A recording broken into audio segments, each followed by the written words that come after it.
Happy New Year! Waiting for the sirens. There they are. That's how I know it's time to go live on Wednesday. I hope everyone had a great holiday and is still enjoying the festive season and looking forward to the new year. How's everybody doing? Did you have a good holiday? If so, or if not, let me know. If you're watching live, I'd love to say hello to you. Thank you for being here. And if you are watching on the replay, give me a hashtag replay. Let me know how you're doing. How is the week between treating you? The transition week when we're all full of cheese and don't know what day it is. One of my favorite memes.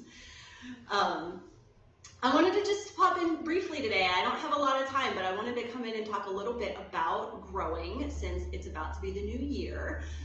Everyone, of course, is going to be talking about new year, new you, new year, new me, all of that stuff. Not a huge fan of that. I think that we need to embrace who we are and focus more on growing and evolving rather than completely changing. Change is good sometimes, but we want to keep the core of ourselves and just be our best self. So I thought what I wanted to do today is just get philosophical for just a moment and talk just a little bit about growth in general, mental growth, emotional growth, spiritual growth, all of that. But really I want to get into the body today. And I wanted to use an example in the body of how how we grow randomly in the body. So I want to really focus in on the body today, but I will start out with my quote that I just adore that I posted earlier today. It's one of my favorite quotes. If you didn't see it, I'm going to read it to you right now. We do not grow absolutely chronologically. We grow sometimes in one dimension and not in another, unevenly. We grow partially. We are relative. We are mature in one realm, childish in another. The past, present, and future mingle and pull us backward, forward, or fix us in the present. We are made up of layers, cells, constellations. Love that quote, and it is so true in every level of our life. So I already talked about, our own self, but I see it as a parent, and I think other parents will relate. They always say, kids grow and develop on their own path, in their own way, and kids that are the exact same age will have different skills. One kid might be really verbal, the other kid might be really good at a physical activity, and that both are valid. We all grow haphazardly, randomly, sporadically all the time. And that doesn't stop after we're done, after we grow up, right? It's talked about more with kids, but it's true as adults. So we're all constantly growing and changing unevenly, partially, relatively, etc. And again, I'm not going to get super philosophical today. You guys can go your own direction that way if you want to, but I really wanted to talk about how this is true in the body as well. So in my mentorship group, we've talked a little bit recently about, when you kind of hit a wall or a plateau and you've been making progress and then something kind of stops you, and it can get really frustrating, especially when it's something that you've set an intention for and you've really been focusing on healing or changing or improving a certain area of your body, and it's just not happening.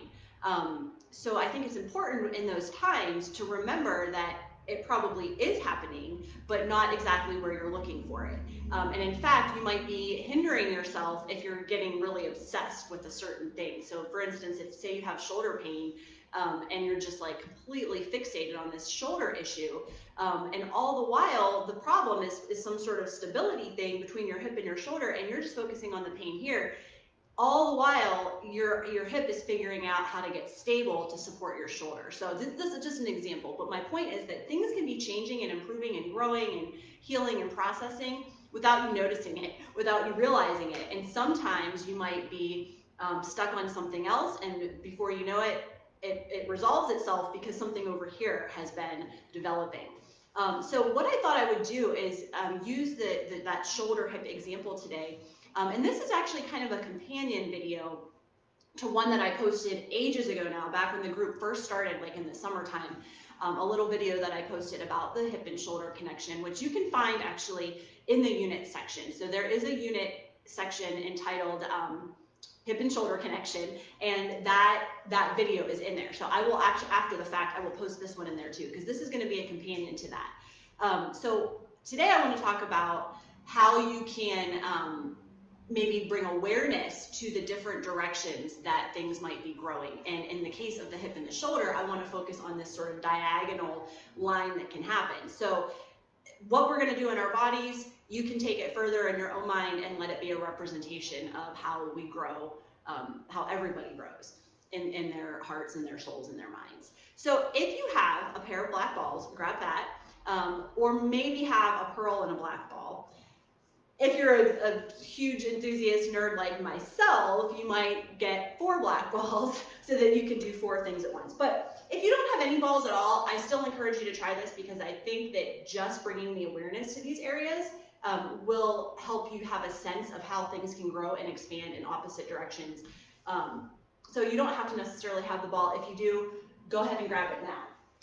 What I want to do is, in the companion video that I mentioned that this is going to kind of be a sequel to, we talk about the diagonal between the hip and the shoulder from the back, and I have you lying down on your back. Today I want to do it from the front. So basically I want you to just kind of tune into your body for a second and notice which shoulder feels maybe less happy, maybe not as happy as the other shoulder.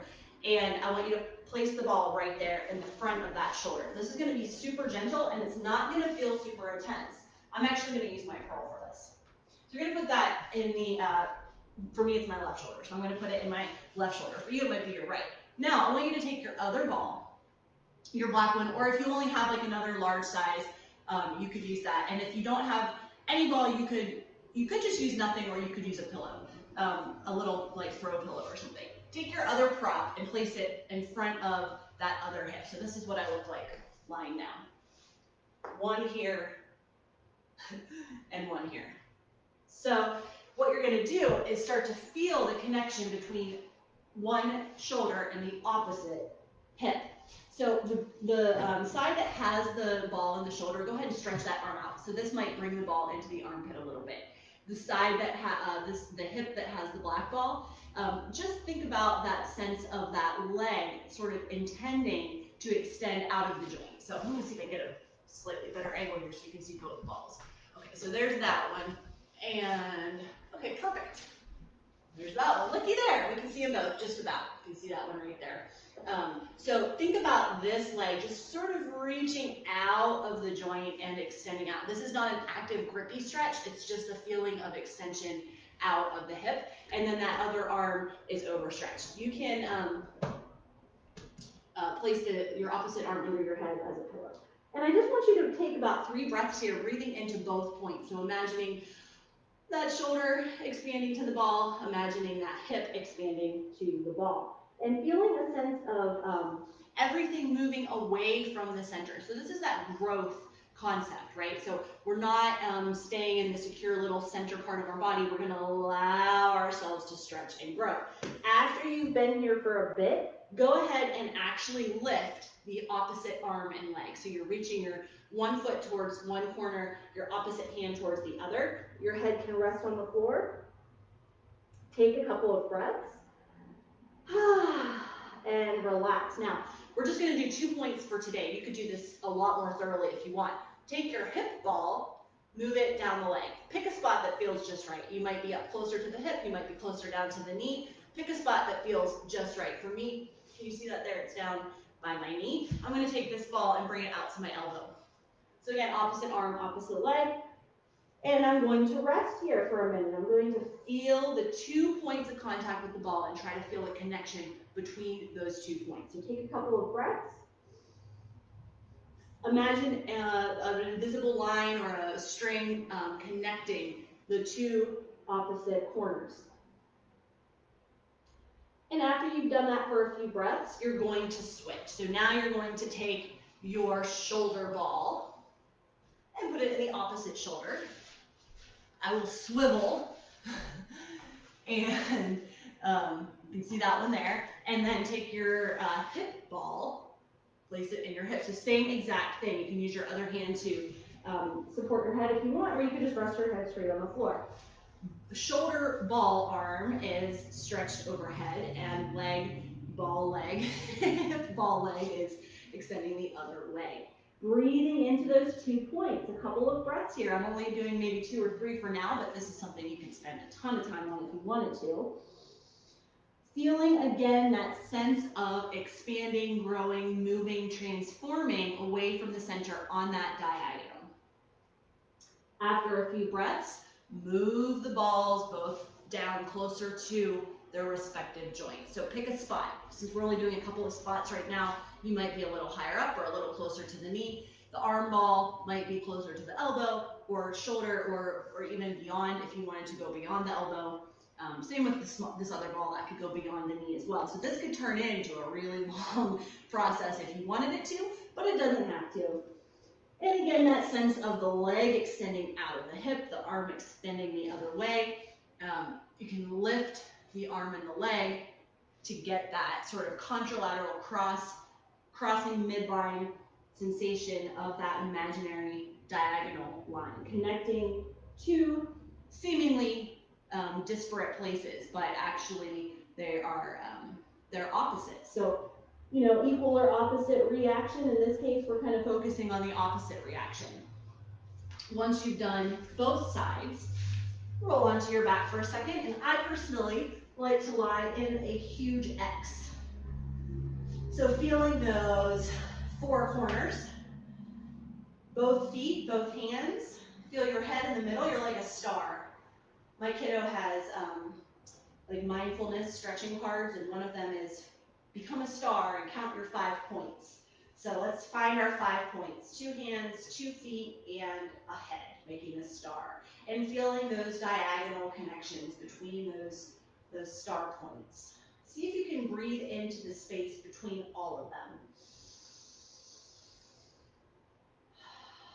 You might notice that there's still some restriction in some places, or there might be places that feel more open. Your 2 hips may feel different from one another. Your 2 shoulders may feel different from one another. And that is okay, because we do not grow absolutely chronologically. We grow at our own pace, on our own time, and in our own way.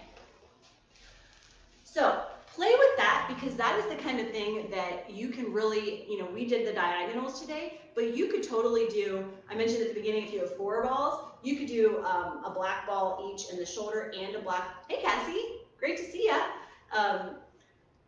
I was just talking, I don't know if you just popped in, Cassie, but I was just talking about the diagonal line in regards to the more philosophical concept of growth in different directions.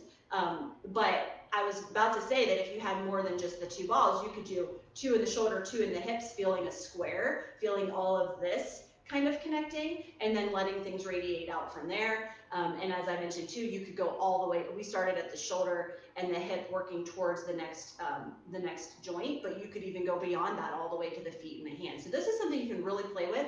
And along the way, if it's resonant to you, to think more sort of esoterically about you know, how we grow emotionally or mentally, I think that this is a great movement exercise to be doing while you're meditating on that concept.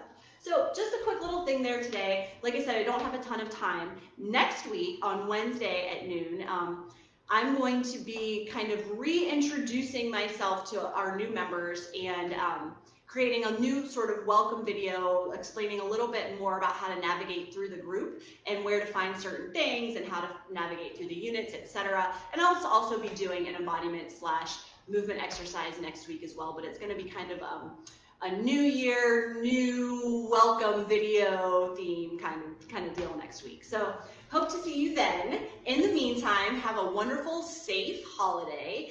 And I'm hoping that 2021 is wonderful for all of us. We certainly deserve it. That's it for today. See you next year.